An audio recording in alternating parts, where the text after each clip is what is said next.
Dessinons le portrait de François Bousquet, un journaliste franc-tireur et conservateur.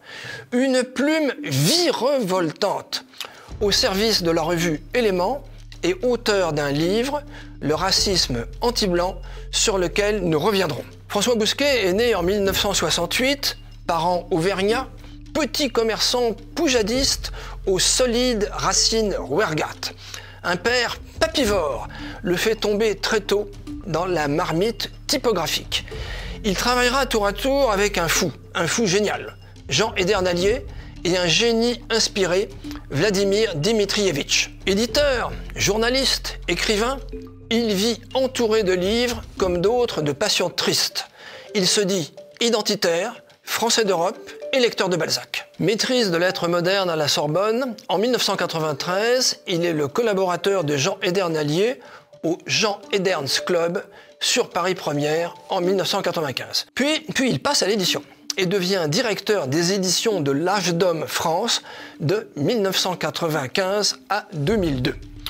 Journaliste à Éléments depuis 1999, il en devient le rédacteur en chef en 2017, puis le directeur de la rédaction en 2024. Entre-temps, il écrit pour le magazine Le Choc du Mois à partir de 2007, avant d'en devenir rédacteur en chef jusqu'à 2011, date de la disparition du journal.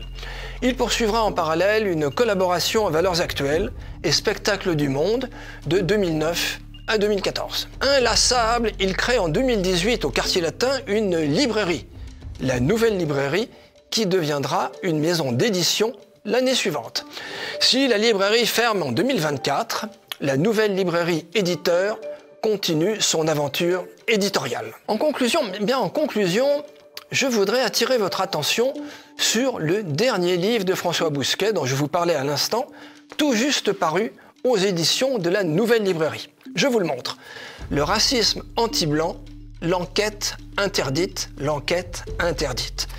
Un livre choc sur un racisme ignoré, un racisme à l'école, dans la rue, dans les transports, sur le terrain de football, dans l'entreprise.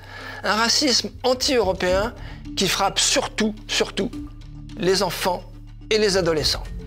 Je cite, « Ce livre est avant tout une enquête divisée en deux parties.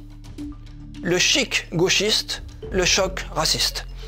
La première partie démonte l'imposture du racisme systémique qui fonctionne comme un verrou mental interdisant de penser le racisme anti-blanc. La seconde partie constitue le cœur du livre. Elle donne la parole aux victimes, celles que l'on réduit au silence, car reconnaître leur souffrance reviendrait à dynamiter le récit dominant. » Fin de citation. 40 témoignages de racisme anti-blanc, bouleversant, accablant. Prenons celui d'Axel à Aubagne. Je cite, « Quand tu es blanc, tu es nécessairement faible.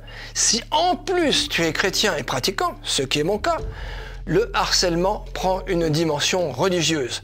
Le climat général, c'est une hostilité à la France, des sales Français qui fusent à tout propos. » Fin de citation. Je ne vais pas plus loin. De toute urgence, je dis bien de toute urgence, il faut lire et faire lire ce livre. Lisez-le, offrez-le à vos amis, pour rendre hommage aux victimes, mais surtout, pour prendre conscience, agir et protéger nos enfants et petits-enfants.